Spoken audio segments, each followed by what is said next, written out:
If you buy something from a Verge link, Vox Media may earn a commission. See our ethics statement. I walked into Star Wars, Galactic Starcruiser prepared to pretend I was going to be Chem Gartinbar, a reformed smuggler celebrating going straight with a luxurious cruise trip on the Halcyon, pride of Chandrila Star Line.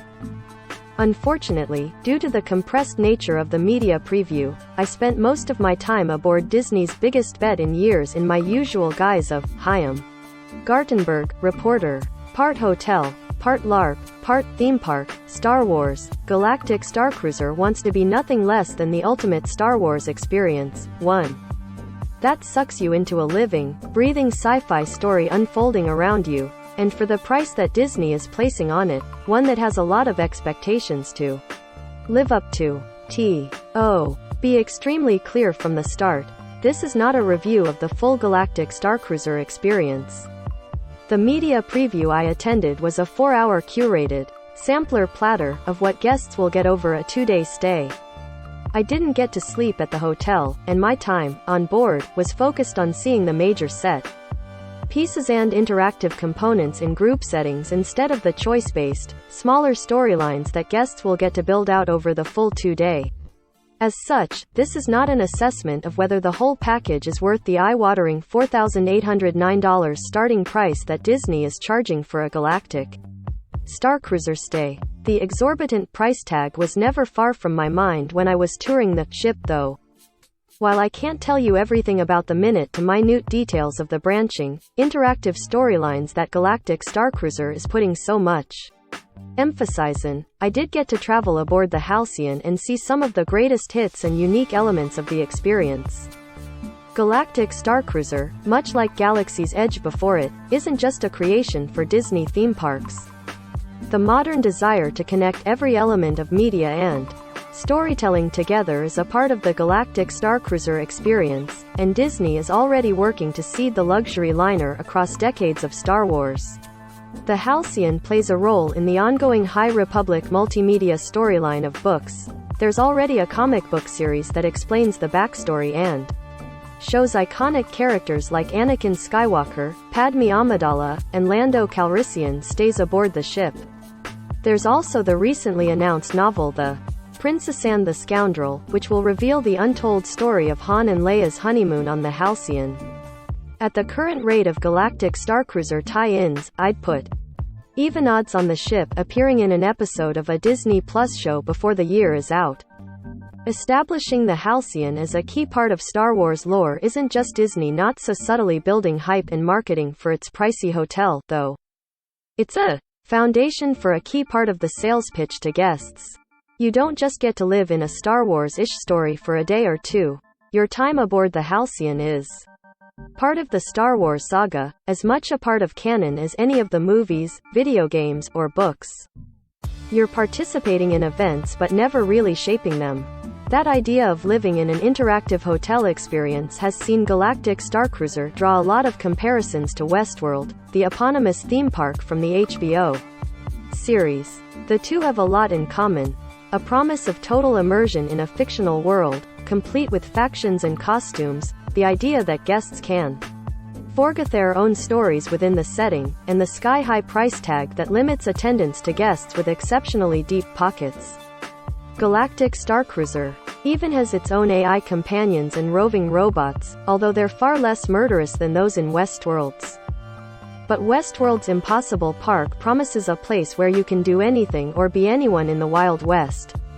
Galactic Starcruiser puts more emphasis on choice over agency. A character can bring you to help sabotage the engine or rescue Chewbacca, but you won't be the one making those decisions. Guests will have some control over which storylines they participate in and which side they're on, but you're still just a side character. You're participating in events but never really shaping them. Galactic Starcruiser experience starts at a spaceport where you'll ride a transport pod up to the Halcyon proper, the lines between hotel and ride blurring together from the start.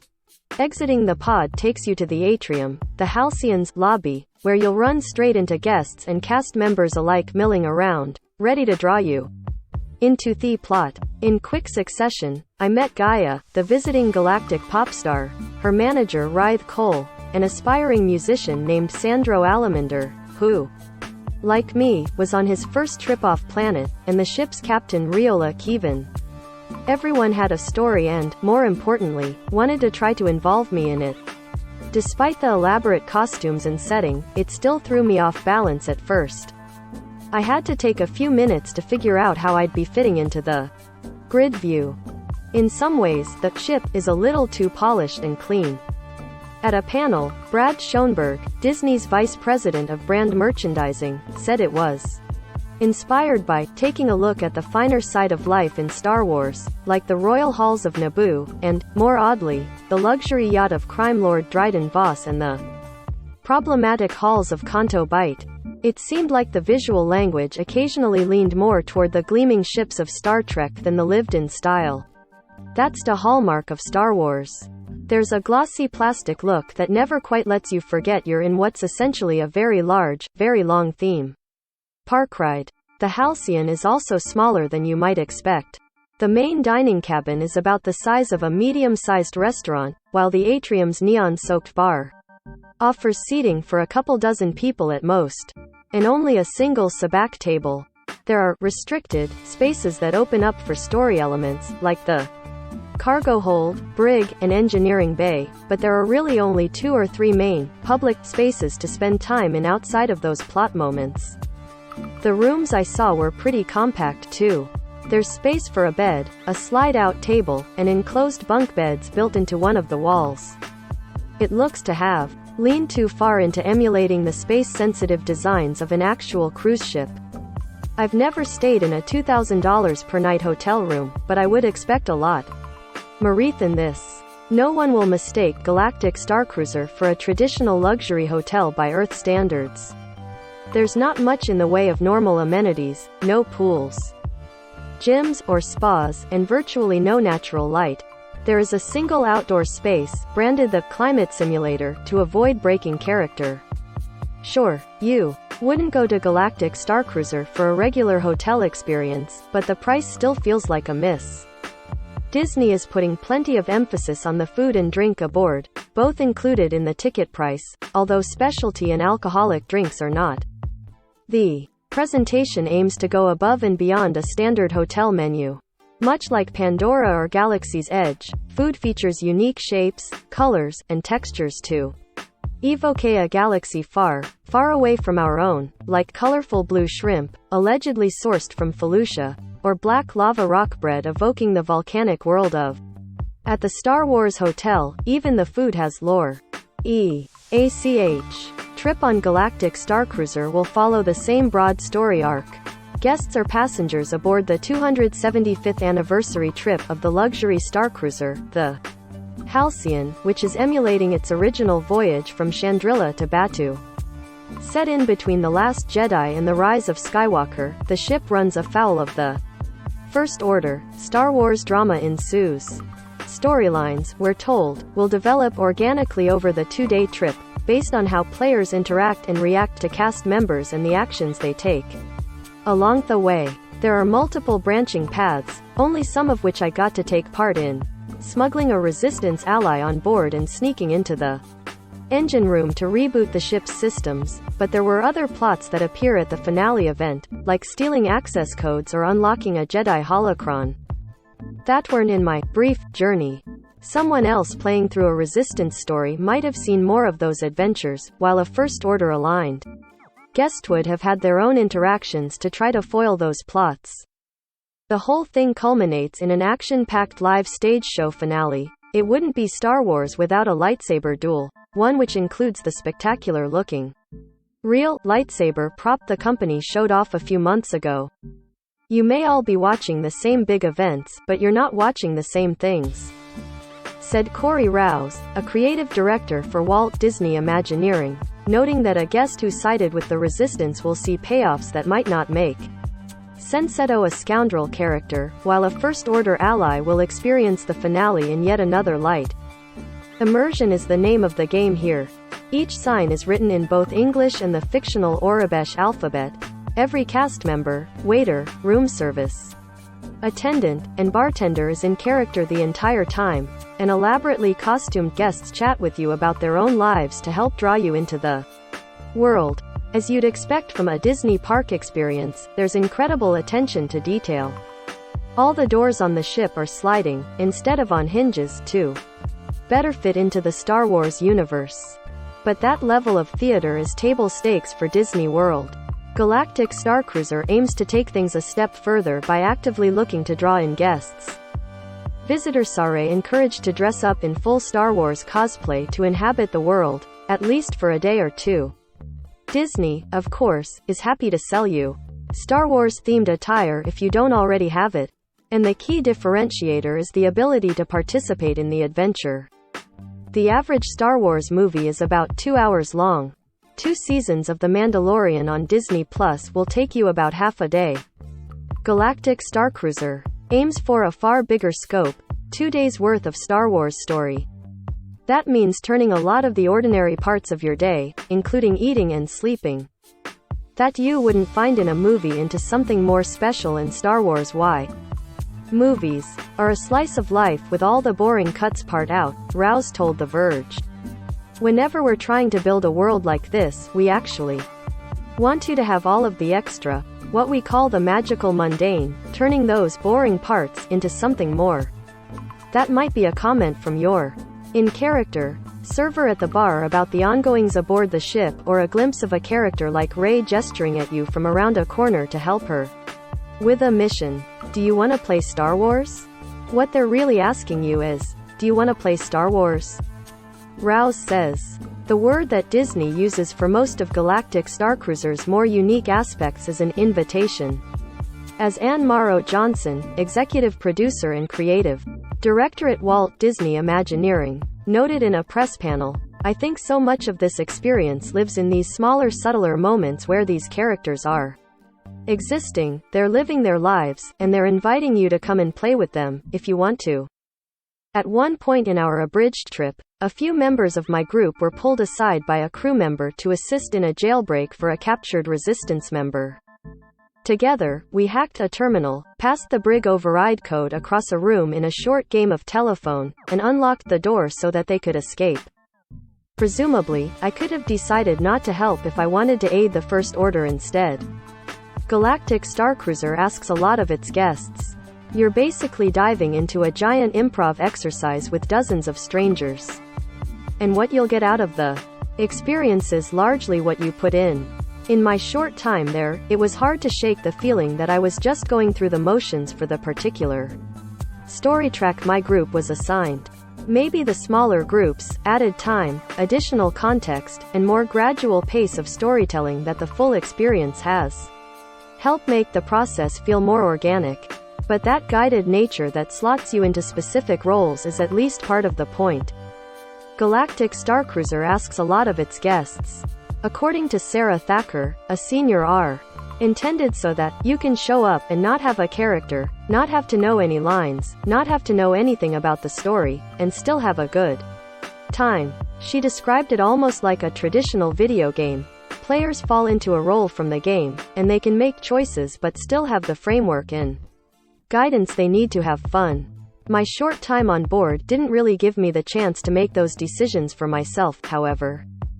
Disney also wants to make sure guests are able to understand what choices they're making. Thacker explained that an important goal is making sure that when you make a decision, to help someone or not, it'll be clear what the broader outcome is. We want you to know, yes, this means if I do this, I'm helping the resistance, and presenting those choices as clearly as we can and really, as often as we can, as you encounter different pieces of the story, different pieces of the narrative. In other words, if you're looking to fight with the resistance, you shouldn't have to worry that talking to the wrong person will get you stuck for your whole trip as a First Order sympathizer. Real choice means I have to understand the stakes, Thacker adds. Here are a few ride-like activities on the Halcyon, like the lightsaber training pod or the bridge, and the overall vibe here is more cruise ship than theme park, albeit a cruise ship that's been ripped out of the Star Wars universe. The lightsaber training was, unsurprisingly, the best of them. Guided by a Saja, a Jedi-like follower of the Force, guests are given a lightsaber to spin and slash around to block blaster bolts. The effects and haptics here make the activity not just light and sound, but you can actually feel the saber blocking each bolt as it flashes in the real world.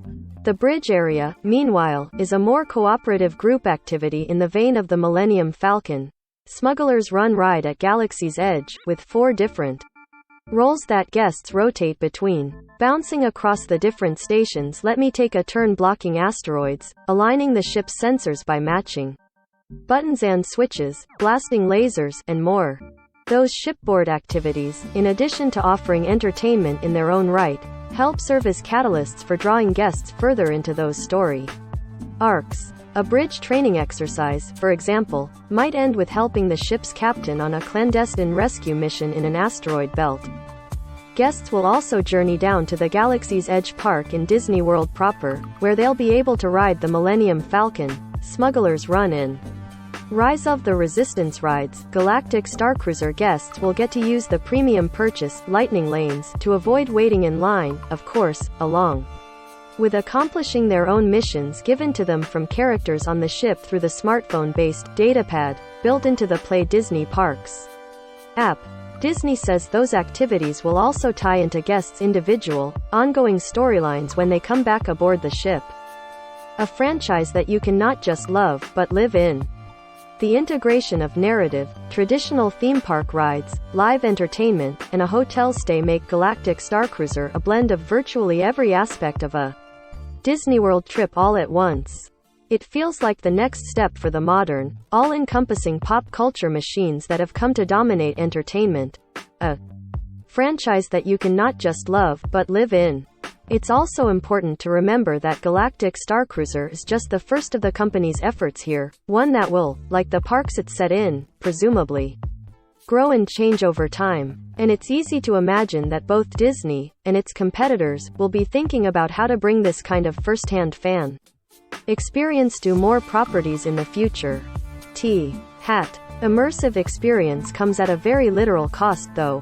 When Disney first announced pricing, a 2-night stay was quoted as starting at $4,809 for 2 adults, while a family of 4, 3 adults, 1 child, was $5,999. That only includes the basic, relatively speaking, Galactic Starcruiser experience. Things like alcoholic or specialty drinks, outfits to better fit into the Star Wars universe you're joining for your stay, and experiences like Savi's lightsaber workshop on Batuu are extras you'll have to budget in, too, additions to dive even deeper into the world. All this comes at a very literal cost. The end of our Galactic Starcruiser trip ended much in the same way that any day at Disney World does. A grand fireworks show celebrating a successful voyage. The explosions are bright and colorful, with shapes and designs far beyond anything terrestrial fireworks could do. But they're also fake. They're digital illusions playing on the massive viewport screens on the bridge, masked by the soaring John Williams score and the heightened reality you're in. Photography by Chaim Gartenberg, The Verge.